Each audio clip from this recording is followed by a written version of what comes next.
রুমটা মাহাতিমের একান্ত রুম হিসেবে বিবেচ্য হলেও বর্তমানে সেটা মেহনুরের জন্য নির্দিষ্ট করা হয়েছে। মার্জা এ নিয়ে প্রচুর বিরোধিতা করলেও একটুও লাভ হয়নি। মাহাতিমের কথার উপর দু কথা ফলাতে পারেননি তিনি। মাহাতিমও কাটকাট গলায় ঠাঁট বজায় রেখে বলে দিয়েছে, যে পর্যন্ত মেহনুরের উপযুক্ত বয়স হবে না সে পর্যন্ত ছাদের রুমটাই ওর আসল রুম। সেখানেই ও থাকবে, খাবে, সব করবে, কিন্তু অন্য রুমে শিফট হতে পারবে না। যদি শিফট করাই লাগে তাহলে মাহাতিমের রুমেই ফিরে আসুক। মার্জা এমন কথা শুনে কিছুটা ক্রোধগ্রস্ত থাকলে পরক্ষণে শান্ত হয়ে যান। ছেলের উপর থেকে রাগ সরিয়ে শান্তভাবে বোঝান। পরিস্থিতির দিকে চিন্তা করে মাহাতিমকে ব্যাপারটা খুঁটিনাটি দেখিয়ে দেন। মাহাতিম সব শোনার পর আর কোনো কথা বলেনি, চুপচাপ রাতের খাবার খেয়ে ঘুমাতে চলে গিয়েছে। এদিকে সবার সঙ্গে খেতে বসা মেহনুর প্রচণ্ড অস্বস্তি নিয়ে খাওয়া শেষ করেছে। সবাই যখন যার যার রুমে ঘুমের রাজ্যে মগ্ন, তখন মেহনুরের চোখে ঘুম নেই। রুমটা বিলাসবহুল হোক না কেন, মন পড়ে আছে গ্রামের ভিটেতে, সেই ছোট্ট রুম, ছোট্ট জগতের মাঝে। মেহনুর ছাদের রেলিং থেকে হাত সরিয়ে ধীরে ধীরে পেছাতে থাকে। আকাশের দিক থেকে দৃষ্টি সরিয়ে ছাদের মেঝেতে নিবদ্ধ করে। রুমের দিকে যাওয়ার জন্য সম্পূর্ণরূপে ঘুরে দাঁড়ায়। সেদিকে এগুতে এগুতে এক পর্যায়ে রুমের সামনে চলে আসে। স্বচ্ছ কাঁচের দরজাটা থাই গ্লাসের মতো ডানে টেনে ভেতরে ঢুকে নীরবে হেঁটে এসে আয়নার সামনে দাঁড়ায় মেহনুর। নত করে রাখা দৃষ্টি দুটো আস্তে আস্তে উপরে তুলে তাকায়। নূতনের মতো চকচকে আয়নায় নিজের প্রতিবিম্ব দেখতে পেয়ে গুমর ভঙ্গিতে তাকিয়ে থাকে। সারাদিন সবার সাথে শান্তভাবে চললেও রাতের এমন নিরিবিলি মুহূর্তে প্রচণ্ড অসহায় লাগছে। মনের মধ্যে আছড়ে পড়ছে একের পর এক ঝড়। সেই ঝড়ের ঝাপটায় নড়বড়ে হয়ে যাচ্ছে মনের ছোট্ট পরিধিটা। মেহনুর কোনোভাবেই নিজেকে আর সামলাতে পারল না। ওই আয়নার সামনে তাকিয়ে থেকে ঝরঝর করে চোখের অশ্রুধারা ছেড়ে দিল। শান্ত নেত্র দুটো অশ্রু বন্যায় টলটল করে উঠল তখন। গালের নরম পরিখা বেয়ে অশ্রু পড়তে লাগলো তার। নিঃসঙ্গ সময়গুলো ভীষণ যন্ত্রণা দিচ্ছে ওকে। যন্ত্রণা অনুভবের জায়গাটা ছিন্ন ভিন্ন হয়ে যাচ্ছে মেহনুরের। অবধারায় পড়তে থাকা অশ্রুগুলো দারুণ তেজে ঝরতে লাগলো। এবার নিস্তব্ধ রুমটা ফিসফিস শব্দে মুখর হলো। সেই ফিসফিস আওয়াজটা রুমের বাইরে যেতে পারল না। শহরের বুকে ছুটে চলা বাতাসটা মিলিয়ে দিল সেই শব্দগুলো। দোতলার রুমের শুয়ে থাকা মাহাতিম কোনো ক্রমেই সেই শব্দগুলো আঁচ করতে পারল না। মেহনুরের কণ্ঠনালী থেকে নিঃসৃত প্রতিটি চাপা কষ্ট দেয়ালের শক্ত জমিনে ধাক্কা খাচ্ছে। ধাক্কা খেয়ে প্রতিফলিত হয়ে রুমের মধ্যেই ঘুরপাক খাচ্ছে। মেহনুর অশ্রুপূর্ণ চোখ খুলে আবার আয়নার দিকে তাকালো। তেজালো কান্নার গতিটা কমতে কমতে হেঁচকির তালে এসে ঠেকল। অনবরত হেঁচকি তোলার জন্য কেঁপে কেঁপে উঠছে মেহনুর। চোখের অবস্থা শান্ত রূপে ছেড়ে অশান্ত থাকার কারণ করেছে এখন। আয়নার দিকে দৃষ্টি স্থির রেখে শাড়ির আঁচলটা মুঠোবন্দি করল তখন। আবদ্ধ আঁচলটুকু উপরে উঠিয়ে কম্পমান হাতে চোখের সিক্ত ভাব মুছল। দুচোখ থেকে অশ্রুর শেষ অস্তিত্বটুকু মুছে চুপচাপ ভঙ্গিতে বিছানায় উঠে বসল। থাই গ্লাসের দরজাটা ওভাবেই খুলে রেখে বালিশে মাথা রাখল। দরজা দিয়ে প্রচুর বাতাস ঢুকছে। দরজায় ঝোলানো হালকা নীল রঙের পর্দাটা থাই গ্লাসে বাড়ি খাচ্ছে। মেহনু সেদিকে কিছুক্ষণ তাকিয়ে থাকতেই বৃথা চেষ্টা হিসেবে চোখের পাতা বুঝল। বিছানায় টান হয়ে শুতেই পেটের উপর হাত দুটো রেখে দিল। মাথার উপর চলতে থাকা ফ্যান সেই সঙ্গে বাইরের হিম হাওয়া এসে তন্দ্রাচ্ছন্ন করে দিল ওকে। মেহনুর হালকা মতন ঘুমের ঘোরে ডুব দিলে হঠাৎ থাই গ্লাসের দরজা খোলার শব্দ হয়। শব্দটা এমনভাবে হচ্ছে যেন কেউ সতর্কভাবে দরজা খুলে ভেতরে ঢোকার চেষ্টা করছে। মেহনুর ঘুমের ঘোরে বদ্ধ চোখে কপাল কুঁচকে ফেলেছে। ব্যাপারটা বাস্তব না অবাস্তব সে বিষয়ে বোঝার চেষ্টা করছে, কিন্তু বোঝার সাপেক্ষ বেশি না হতেই চোখের পাতা খুলে তাকালো। অমনি ধড়ফড় করে শোয়া থেকে উঠতে নিল মেহনুর, কিন্তু অর্ধেক মতন উঠতেই কারো আজ্ঞাদেশ এসে পড়ল। মেহনুর ছোট্ট একটা ঢোক গিলে পিটপিট তাকিয়ে থাকতেই তৎক্ষণাৎ বিছানায় দ্বিতীয় ভর এসে যুক্ত হলো। মেহনুর কনুইয়ে ভর দিয়ে শোয়া থেকে উঠতে নিয়েছিল। আজ্ঞাদেশ শুনতেই ওই ভঙ্গিতে কনুয়ে ভর রেখে মাহাতিমের দিকে তাকিয়ে রইল। মাহাতিম ওর অবস্থা দেখে হাসি দিয়ে বলল, কোনোই ব্যথা হয়ে যাবে, শুয়ে পড়ো। হ্যাঁ সূচকে মাথা দোলালো মেহনুর। পুনরায় বালিশে মাথা ঠেকিয়ে শুলো। মাতিম ওর দিকে এক ধাপ এগিয়ে ডান হাতটা পাশে থাকা টেবিল ল্যাম্পের দিকে বাড়িয়ে দিল। স্বাভাবিক কপালটা ক্রমান্বয়ে চিন্তাযুক্ত হতে হতেই চট করে টেবিল ল্যাম্পটা সাদা বাতিতে জ্বলে উঠল। ঠিক তখনই মাহাতিমের চোখের সামনে মেহনুরের মুখটা পরিষ্কার হয়ে উঠল। মাহাতিম যেভাবে কপাল কুঁচকে তাকিয়ে আছে সেটা একদমই সাধারণ ভঙ্গির তাকানোর না। ওই চোখের চাহনি বারবার ঘুরছে, সূক্ষ্মভাবে পর্যবেক্ষণ করছে, সরু দৃষ্টিতে কপাল কুঁচকাচ্ছে আরো। মেহনুর ভয়ে জড়সড় হয়ে গুটিয়ে গেলে মাতিম টেবিল ল্যাম্পের ওখান থেকে হাত সরিয়ে ফেলে। মেহনুরের দিকে মুখ নামিয়ে মেহনুরের বাঁ দিকে হাত রাখে। বালিশের উপর বাঁ হাতের ভর রেখে শুয়ে থাকা মেহনুরের মুখোমুখি হয়। সেই সন্দেহপ্রবণ দৃষ্টিটা ছুড়ে দিয়ে মেহনুরের গালটায় ডান হাতটা রাখে।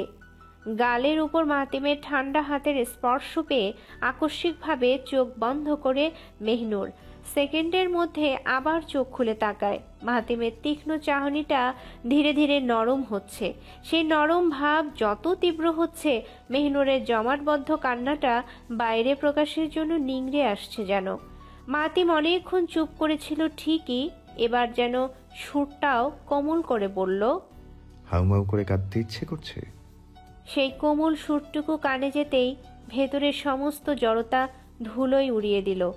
চোখ ছাপিয়ে মাহাতিমের সামনেই অশ্রুক্লিষ্টে নত হলো মেহনুর। ঠোঁট দুটো ভেতরে গুটিয়ে দুপাটি দাঁত দিয়ে কামড়ে ধরল তখন। নাক ফুলিয়ে কান্না করতেই পুরো মুখ লালচে হয়ে উঠল ওর। নাকের ডগাটা আবার লাল বর্ণে গাঢ় হলো। মেহনুরের কান্নারত মুখটার দিকে তাকিয়ে থেকে অষ্টযুগল এগিয়ে নিল মাহাতিম। চোখ বন্ধ করে নাকের লালচে অংশটুকুতে স্পর্শ বসিয়ে গাঢ় চুমু খেলো।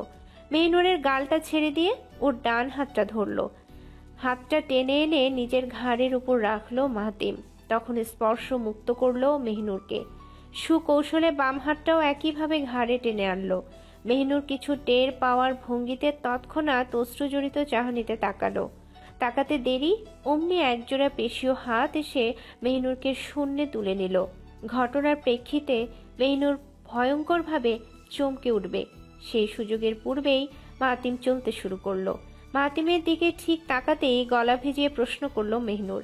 প্রচন্ড উদ্বিগ্ন নিয়ে চাপাভাবেই বলল, কোথায় যে যাচ্ছেন? মাহাতিম এমন উদ্ভট প্রশ্ন শুনে ফিক করে হাসলো। মেহনুরের দিকে দুষ্টু হাসিতে তাকিয়ে জবাব দিল, বুঝো না কোথায় যাচ্ছি? মেহনুরের সাথে সাথে কান্না ভুলে চকিত দৃষ্টিতে তাকালো। আবারও সেই ভয় মিশ্রিত গলায় বলল, আপনি দয়া করে আমাকে নামিয়ে দিন। আপনার রুমে নিয়ে যাবেন না, মা দেখতে পেলে খুব কষ্ট পাবেন। আপনি দয়া করে আমাকে নামান। মাহাতিম এতক্ষণ হাসির ছলে সবকিছু মেনে নিলেও এবার মেহনুরের কথা শুনে শক্ত চাহনিতে তাকালো। সিঁড়ির মাথায় হাঁটা নামিয়ে কাঠিন্য সুরে বলল, আপনার রুম আবার কি? ওটা তোমার রুম, অবশ্যই আমাদের রুম। ফার্দার যদি তোমার মুখে আপনার শব্দ শুনি, তোমার খবর আছে। মাহাতিমের শাসানো বাণী শুনে চুপটি মেরে গেল মেহনুর। আর কোনো শব্দ উচ্চারণ করল না সে। মাহাতিম ওর দিক থেকে দৃষ্টি সরিয়ে হাঁটা দিল গন্তব্যের দিকে। সিঁড়ির প্রতিটি ধাপ অতিক্রম করে নিচে নামলো মাহাতিম। নিজের রুমের দিকে নিয়ে চলল মেহনুরকে। রাত জেগে সিওসি খেলে হাই তুলতে তুলতে দরজা খুলল মাহদি। ঘুমে ঢুলু চোখে স্বামীকে ফোনটা ফেরত দিতে বেরোলো। বড় হাইটা হাতের উল্টো পিঠে চাপা দিতে তুলবে, ঠিক তখনই চোখের সামনে মাহাতিমের অবস্থা দেখতে পেল। মেহনুরকে চেপে চুপে কোলে নেওয়ার দৃশ্য দেখে চমকানো দৃষ্টিতে তাকিয়ে রইল। হাইয়ের জন্য আর হাত চাপা দিতে মনে থাকলো না। বড় ভাইয়ের এমন কাণ্ড কারখানা দেখে আশ্চর্য ভঙ্গিতে বলতে লাগলো মাহাদি, আবার বাটপারি, দাঁড়াও মায়ের কাছে লাগাচ্ছি। তখন তোমার ফোন চেয়েছিলাম, তুমি দাওনি না, এবার দেখো কি করি। মাহাদি কটমট রাগে যেই গলা ছেড়ে চেঁচাবে তখনই পেছন থেকে মুখ চেপে ধরলো তৌফ। মাহাদি গোঙানির মতো শব্দ করতে থাকলে তৌফ তাড়াতাড়ি ওকে টেনে এনে রুমের ভেতরে ঢোকালো। দরজাটা লাগিয়ে দিয়ে মাহাদিকে বিছানার উপর ছেড়ে দিল। মাহাদি হাঁপড়ের মতো নিঃশ্বাস নিতেই তৌফের দিকে তাকালো। স্বল্প সময়ের মধ্যে দুজনেই বেশ হয়রান হয়ে গিয়েছে। মাহাদিকে টেনে আনতে গিয়ে প্রচুর ক্লান্ত লাগছে তৌফের। তোফ কোমরে 2 হাত রেখে জোরে জোরে নিঃশ্বাস নিতেই ভ্রু কুঁচকে ক্রুদ্ধভাবে বলল, তোরে কি গোড়া কৃমি কামড়ায় নিয়ে দিয়েছিল? পেটের মধ্যে নাড়াচাড়া দেয়? কি কাহিনী করতে নিয়েছিলি? তোরে তো বাথরুমের ফ্লাশে চুবানো দরকার, ফাজিল কোথাকার। তৌফের কথা শুনে দারুণভাবে খেপে উঠল মাহদি। বিছানা থেকে নেমে সরাসরি দাঁড়িয়ে পড়ল সে। তৌফের দিকে চোখ রাঙিয়ে বেশ কাটকাটভাবে জবাব দিল, মা আমাকে বড় একটা রেসপন্সিবিলিটি দিয়েছে। মা বলেছে ভাইয়া যেন কোনোভাবেই আমার বইয়ের রুমে না যাই, যদি যাই তাহলে তাড়াতাড়ি খবর দিয়ে দিতে। মাহদির বড় বড় কথা শুনে তৌফ বাভ্রুটা উঁচিয়ে তাকালো। মুখের ভাবটা তৎক্ষণাৎ তিরিক্ষি করে গম গম কণ্ঠে বলল, ওই দাঁড়া দাঁড়া 1 মিনিট, তুই আগে রেসপন্সিবিলিটি বানান কর। এক্ষুনি কইরা দেখাবি, না পারলে এমন এক থাপ্পড় মারমু গালে হাত দিয়া 2 রাত কাঁদবি। তৌফের কথায় নাক ফুলিয়ে তাকালো মাহদি। 2 পা এগিয়ে এসে বেশ ভাব নিয়ে বলল, তুমি যে ভাইয়ার পাসপোর্ট হারিয়ে ফেলেছো, আমি কিন্তু এটা জেনে গিয়েছি। যদি এটা ভাইয়ার কানে লাগাই তো। কথাটুকু বলে বদমাইশি হাসি দিয়ে থেমে গেল মাহদি। সেই হাসিটুকু প্রসার করে ভ্রু নাচাতে থাকলো। তৌফ ওর অবস্থা দেখে ভয়ে জমে গেল। এত বড় গোপন তথ্য কিভাবে জেনে গেল সে ব্যাপারে একদমই চিন্তা করতে পারছে না সে। তৌফের শুষ্ক মুখটা দেখে মাহদি আরও একগাল হাসলো। হাসতে হাসতে তর্জনী তুলে রাস্তা থেকে সরে যেতে ইশারা করলো। তৌফ রেগে মেগে বিরক্ত নিয়ে তাকালে মাহদি আবার হাসি দিয়ে বিনা শব্দে ঠোঁট নাড়িয়ে বলল, পাসপোর্ট। তো বাধ্য হয়ে রাস্তা থেকে সরে গেলে মাহদি হেঁটে হেঁটে দরজার দিকে চলল। তৌফ রাগত ভঙ্গিতে ওর পশ্চাৎ দেশ বরাবর লাথির সূচকে পা তুললে ঠিক তখনই মাহদি পিছু ফিরে তাকালো। ধরা পড়ার ভয়ে তাড়াতাড়ি নিজেকে পরিষ্কার করতে পায়ের ব্যায়াম দেখিয়ে বলল, টাকা স্ক্যান ব্যায়াম করি? পাটা যে কি ব্যথা গো বাবা, মুখটা দিয়ে মালিশ করা দরকার।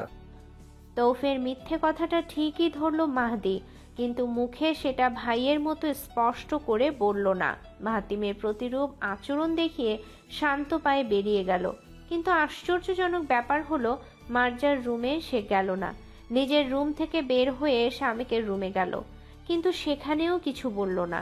তৌফ সবটা ব্যাপার হতভাগার মতো পর্যবেক্ষণ করতেই নিজের মনে উচ্চারণ করতে লাগলো, যেমন ইলিশ তেমনি 2 জাটকা, কেউ কারোর চেয়ে 1 ইঞ্চি কম না। কিন্তু আর যাই করুক, মাহাতিমের ব্যাপারে কিছু বলিস না বেটা, ভুলেও আপাতত কিছু বলিস না। মেহিনুর সংকীর্ণ মনে কুঁকড়ে আছে। মাহাতিমের দিকে চোখটা পর্যন্ত স্বাভাবিকভাবে তুলতে পারছে না। মাহাতিম ওকে কোলে নিয়ে নিজের রুমে ঢুকে গেল। দরজাটা চাপানোর জন্য পা দিয়ে হালকা একটা ধাক্কা দিল দরজাটায়। দরজাটা মৃদু ক্রিয়া পেয়ে বন্ধ হতেই বিছানার দিকে এগিয়ে গেল মাহাতিম। বিছানার কাজ ঘেঁষে চুপচাপ দাঁড়িয়ে পড়লে এবার কাঙ্ক্ষিত মুখটার দিকে দৃষ্টি নিক্ষেপ করলো। মেহনুরের নত করা চাহনিটুকু অনিমেষ নেত্রে অবলোকন করে ছোট্ট একটা নিঃশ্বাস ছাড়ল। ওই মুখটার উপর স্থির দৃষ্টি রেখে বিছানার উপর ডান হাঁটুটা তুলে দিল মাহাতিম। হাঁটুতে ভর দিয়ে হাত দুটো বিছানার দিকে নামাতে নামাতে মেহনুরকে বালিশ বরাবর শুইয়ে দিল। জীর্ণ অবস্থায় গুটিয়ে থাকা মেহনুর প্রচণ্ড জড়তার নেত্রজোড়া বুঝে ফেলল। অমন আকস্মিক মুহূর্তে কি করে নিজেকে স্বাভাবিক রাখবে সেটা নিয়ে ভাববার অবকাশ ছিল না। খুব কাছ থেকে অনুভব করতে পারছিল মাহাতিমের সঙ্গটা। মাহাতিম যে গভীর দৃষ্টিতে তাকিয়ে আছে, সেই দৃষ্টির মাঝে চোখ মেলে তাকালে যে কত বড় সর্বনাশ হয়ে যাবে সে সম্পর্কে মেহনুর একটু হলেও অবগত ছিল। মেহনুরের অপ্রস্তুত মুখটা দেখে মাহাতিম কিছু সময় নীরব রইল। সেই নীরবতার মাঝে ধীরে ধীরে হাতটা এগিয়ে দিল। তখন মেহনুরের কোমল গালের উপর আঙ্গুল ছুঁয়ে ছুঁয়ে বলতে লাগলো মাহাতিম, তোমাকে আমি কিছুই করবো না মেহনুর, শুধু এটাই চাই তুমি যেন একটু ইজি ফিল করো। জানি তোমার প্রচুর সমস্যা হচ্ছে, সবকিছুই এলোমেলো লাগছে। আমাকে দেখেও তুমি স্বস্তি অনুভব করছো না। ওভাবে একা একা কাঁদার চাইতে তুমি আমার সঙ্গেই থাকো। মাকে এ বিষয়ে বলবো না, মা জানবেও না। তুমি ঘুমাও। কথাটুকু রীতি টেনে মাহাতিম হাতটা সরিয়ে নিল। মেহনুরের কাছ থেকে সরে গিয়ে জানালার পর্দাটা টেনে দিল। নিরুত্তর মেহনুর নির্বোধের মতো তাকিয়ে থাকলে মাহাতিম সেদিকে ধ্যান দিল না। চুপচাপ রুমটা অন্ধকার করে মেহনুরের পাশে চলে আসলো। মেহনুরের দিকে পিঠ দিয়ে ওপাশ ফিরে শুলো। মেহনুর ওই অন্ধকার রুমে কিছুই স্পষ্ট দেখতে পেল না। তবুও মনে মনে অনুভব করতে পারছিল মাহাতিম নামক মানুষটা বেশ দূরত্ব রেখে শুয়ে পড়েছে। যতটা দূরত্ব রাখলে মেহিনুর কোনো ভয় ছাড়াই ঘুমোতে পারবে। মেহিনুর কিছুক্ষণ চুপ করে রইল। সময়ের কাঁটাটা হুড়হুড় করে পেরিয়ে 60টা মিনিট অতিক্রম করলো। মেহিনুর সময়ের হিসাব না জানলেও কানে তখন 3টা বাজার ঘন্টা বাজলো। ঘুটঘুটে অন্ধকার রুমে আগে কখনো থাকেনি মেহিনুর। গ্রামে সব সময় জানালা খুলে ঘুমাতো বলে এমন নিকষ অন্ধকারে পড়তে হয়নি। এতক্ষণ কোনো সমস্যা না হলেও এখন ঠিকই বিপাকে পড়তে হলো। রুমটা চরম অন্ধকার হওয়ার ফলে মেহিনুর একটু হলেও ভীত হতে লাগলো। কোনো সাড়া নেই, শব্দ নেই। দূর থেকে নেড়ি কুকুরের ঘেউ ঘেউ শোনা যাচ্ছে। কুকুরের ডাকটা স্বাভাবিক হলেও পারত, কিন্তু সে ডাক যে নিশাচর দেখলে শোনা যায় সে সম্পর্কেও জানত মেহিনুর। মূল ভয়টা তখনই আঁকড়ে ধরল যখন অশরীরীর ব্যাপার নিয়ে খুব ভয়ঙ্কর একটা কল্পনা করে ফেলল সে। মেহিনুর তাড়াতাড়ি দুটো ঢোক গিলে ডান দিকে তাকালো। তাকিয়ে কোনো লাভ হলো না। কিচ্ছু তখন দেখা যাচ্ছে না। এত অন্ধকার দেখে গা ছমছম করছে ওর। একদিকে মনের ভয়, অপরদিকে নতুন পরিবেশ। এ দুটো মিলে তছনছ অবস্থা হচ্ছে মেহিনুরের। মেহিনুর তখন না পারতে মাহাতিমের দিকে হাত বাড়িয়ে দিল। ভয়ে হাতটা ঠান্ডার মতো জমে গেছে, থরথর করে অনবরত কাঁপছে। তবুও শক্ত অবলম্বন খোঁজার জন্য মাহাতিমের দেহটাকে খুঁজছে তখন। হাতটা প্রথমে পাতলা কম্বলের পশমি আস্তরণটা টের পেল।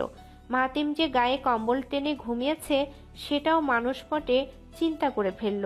এদিকে কম্বলের স্তরটা যখন পার হয়ে গেল তখন বিদ্যুতের মতো চমকে উঠল মেহিনুর। শিরশির করে উঠল মেহিনুরের ছোট্ট দেহের কাঠামোটা। শরীরের সমস্ত লোমকূপ কাটা দিয়ে উঠল তার। ঠান্ডা হাতটা উষ্ণ দেহের অস্তিত্ব পেলেও ভেতরে ভেতরে ঝড় তুলে ফেলেছে ওর। মেহিনুর চোখ মুখ কুঁচকে মাহাতিমের উন্মুক্ত পিঠটায় কাঁপা কাঁপা হাত রেখে দিয়েছে। মাহাতিম যে শোয়ার পূর্বে টি শার্ট খুলে শুয়েছে সেটা সম্ভবত অন্ধকারের জন্য টের পায়নি। মেহিনুর এমন অবস্থায় ফেঁসে যাবে সেটা চিন্তাও করতে পারেনি। তার মধ্যে ঠান্ডা হাতের পরশ পেয়ে তড়িঘড়ি করে জেগে গেল মাহাতিম। পরিস্থিতি তখন কি হচ্ছে সেটা বোঝার জন্য তাড়াতাড়ি মাথাটা মেহিনুরের দিকে ঘোরালো। গা থেকে কম্বল নামিয়ে মেহিনুরের হাতটা পিঠ থেকে সরালো ঠিকই, কিন্তু নরম হাতটা মুঠোবন্দি করে ধরল। ওর দিকে সম্পূর্ণ ঘুরে প্রসন্ন কণ্ঠে বলল, হাত ঠান্ডা কেন? কি হয়েছে তোমার? মাহাতিমের প্রশ্ন শুনে লজ্জায়, শঙ্কায়, জড়তায় কাঁদতে ইচ্ছে হচ্ছে মেহিনুরের। মাহাতিম এমন উটকো ঘটনা দেখে কি ভাববে সেটা নিয়ে চিন্তা করলেই নিজের ওপর ধিক্কার হচ্ছে। মাহাতিম কোনো প্রশ্নাত্মক প্রতিক্রিয়া দেখালো না।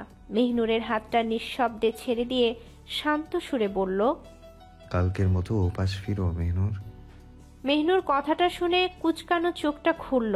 অন্ধকার হলেও মাহাতিমের দিকে এক পলক তাকিয়ে থেকে ধীরে ধীরে ওপাশ ফিরে শুল। উথাল পাথাল চিন্তাগুলো ধীরে ধীরে শবর থেকে নীরব হতে থাকলে পেছন থেকে পেশিবহুল হাতটা গলার কাছে আঁকড়ে ধরল। পিঠের ওপর থেকে এলোমেলো চুল সরে বালিশের উপরে স্থান পেতে লাগলো। চট করে আকস্মিকভাবে উন্মুক্ত বুকের উষ্ণতা দিয়ে জড়িয়ে ধরল মাহাতিম। গলার কাছে রাখা হাতটা দিয়ে মেহিনুরকে শক্ত করে নিজের বুকের সাথে মিশিয়ে ধরল। মাথার কাছে চুলের উপর থুতনির কর্তৃত্ব টের পেল মেহিনুর। সেই থুতনিটা যখন কয়েক সেকেন্ডের জন্য স্থানচ্যুত হলো তখন অষ্টজোড়ার কঠিন চাপ অনুভব করল মেহিনুর। চোখ দুটো অজানা আন্তঃক্রিয়ায় বুঝে ফেলল সে। ভেতর থেকে সমস্ত জড়তা ঝেড়ে কেশে স্বস্তির নিঃশ্বাস বেরিয়ে এলো। এতক্ষণ কত শত চিন্তা, কত শত ভয়, কত রকমের জড়তা নিয়ে ক্লিষ্ট ছিল মন, কিন্তু পরিশেষে এবং নির্বিশেষে শান্ত হলো মন। মেহিনুর ঠোঁট ভেদ করে নিঃশ্বাস ছাড়ছিল। সে নিঃশ্বাসের স্পর্শগুলো মাহাতিমের হাতের উপর ছড়িয়ে পড়ছিল। মাহাতিম নীরবে সবটা টের পেয়ে নিচু গলায় বলল, সময় হোক মেহনুর আফরিন, যেদিন তোমার সম্মতিটা পাবো সেদিন তোমার মুখটা বুকে চেপে রাখতে দেরি করব না। প্রচণ্ড লজ্জায় খিঁচে গেল মেহিনুর। গলার নিচে থাকা মাহাতিমের হাতটা দু হাতে খামচে ধরল তখন। মেহিনুরের লজ্জা করুণ অবস্থাটা টের পেয়ে পেছন থেকে হেসে উঠল মাহাতিম। সেই হাসিতে চোখ দুটো ঘুমের জন্য বন্ধ করে ফেলল।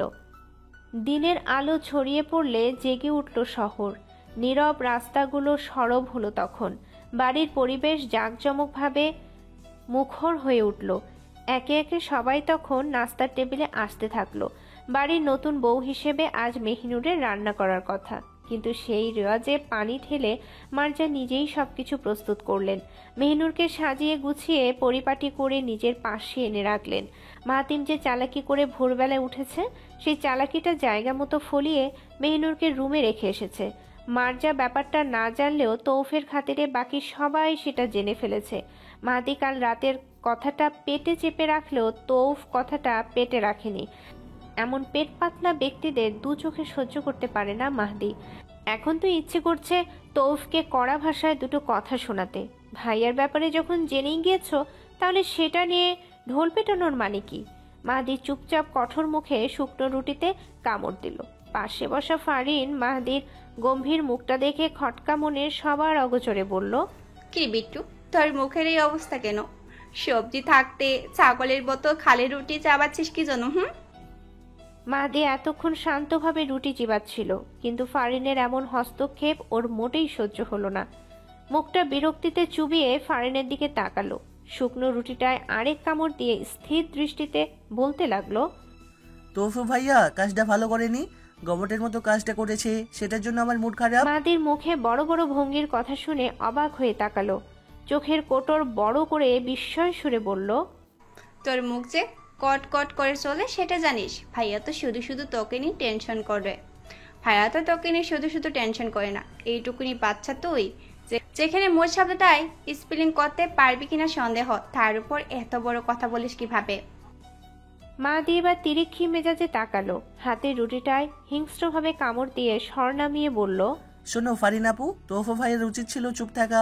ভাইয়া গাদার মতো মহতিম ভাইয়ার কথাটা তোমাদের জানিয়েছে, সব কথা সবাইকে বলা যায় না। আর তুমি হয়তো ভুলে গিয়েছো আমি ইংলিশ মিডিয়ামের স্টুডেন্ট। তুমি যেই ওয়ার্ডগুলো তুমি এখন চিনেছো, সেগুলো আমি বাবু থাকতেই ঠটেষ্ট করে ফেলেছি। আমাকে ছোট ছোট বলে কাহানি করো না, নিজের চরকায় ডিজেল দাও। মাহদি এক দমে কথাগুলো শুনিয়ে পুনরায় খাওয়া শুরু করলো। এবার ঠিকই রুটির সাথে সবজি দিয়ে খেলো। হতভম্ব ফারিন দোকানের মধ্যে যা শুনল তাতেই স্তব্ধ হয়ে মাহাদির দিকে তাকিয়ে আছে। সেই দৃষ্টিতে নির্বাক হয়ে টেবিল থেকে গ্লাস তুলে নিল।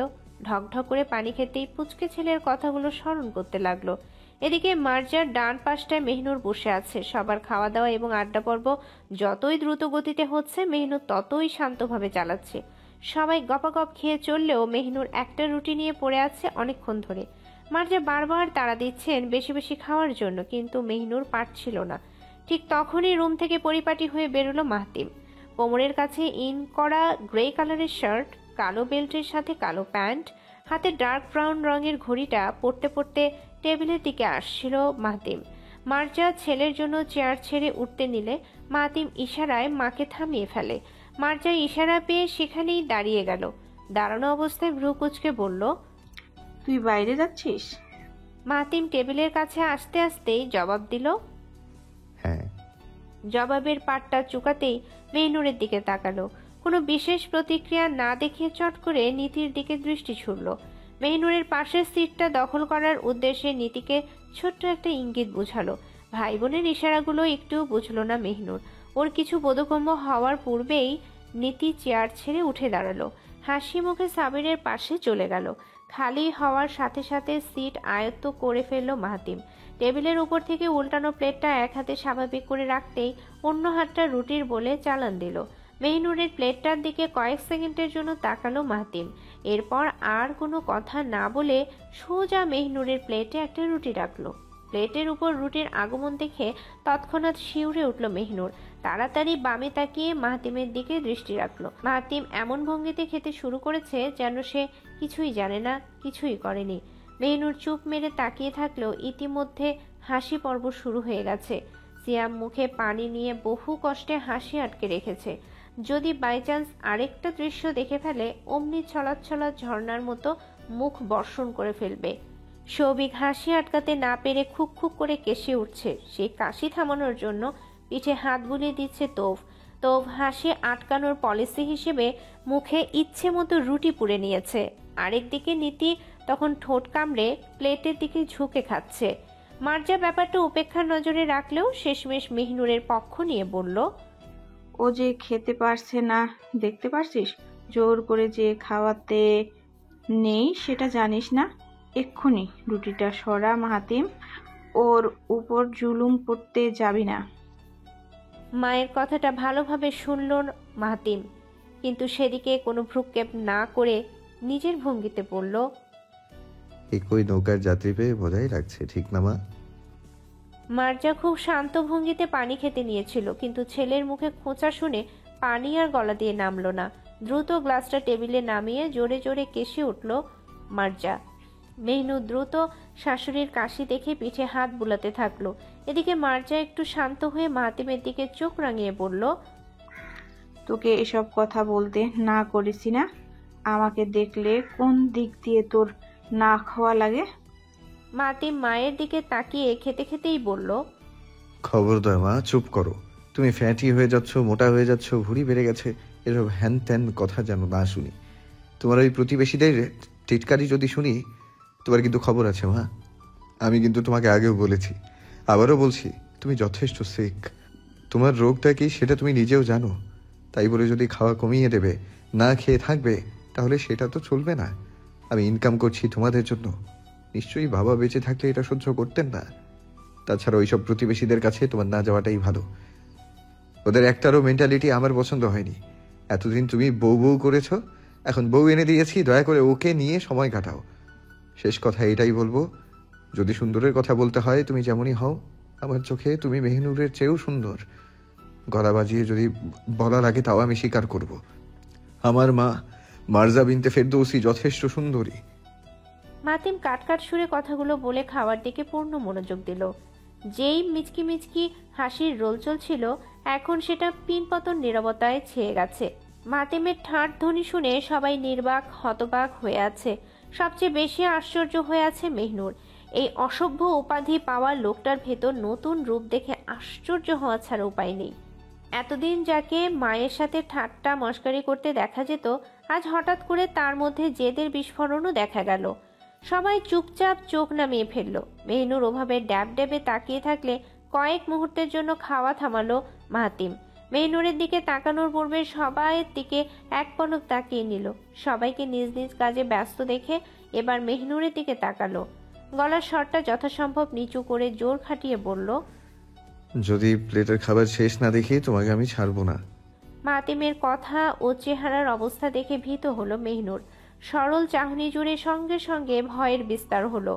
মেহনুরকে ইচ্ছে করে ভয় দেখানোর জন্যে মাতিম কড়া দৃষ্টিতে তাকালো।